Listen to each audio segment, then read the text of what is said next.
गांव के एक कोने में रामू नाम का एक गरीब किसान रहता था।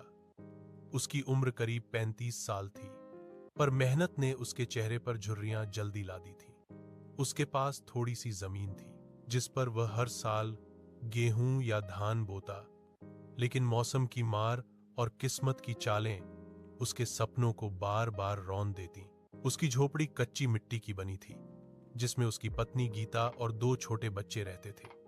सुबह होते ही रामू खेत की ओर निकल जाता, कंधे पर फावड़ा, सिर पर पगड़ी और मन में उम्मीद। वह खेत में पसीना बहाते हुए अक्सर खुद से कहता, मेहनत करूंगा तो भगवान भी साथ देगा। उस साल बारिश बहुत देर से आई, फसल सूखने लगी थी। रामू दिन रात आसमान की तरफ देखता, बादलों के आने की आस में। बच्चे भूख से रोते और गीता मिट्टी के चूल्हे में बस पानी उबालती ताकि बच्चों को लगे कि कुछ पक रहा है। फिर भी रामू का हौसला नहीं टूटा।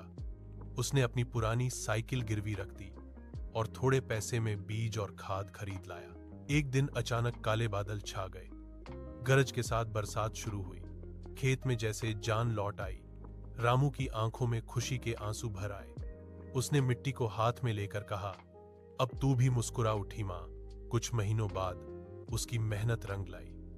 फसल लहलहा उठी सोने, जैसे गेहूं की बालियां हवा में झूम रही थीं। गांव के लोग उसके खेत की ओर देखने आते और कहते, रामू की मेहनत का जवाब नहीं। रामू ने फसल बेचकर अपने कर्ज चुकाए, बच्चों के लिए कपड़े खरीदे और झोपड़ी की छत मरम्मत करवाई। उस रात परिवार ने पहली बार भरपेट खाना खाया।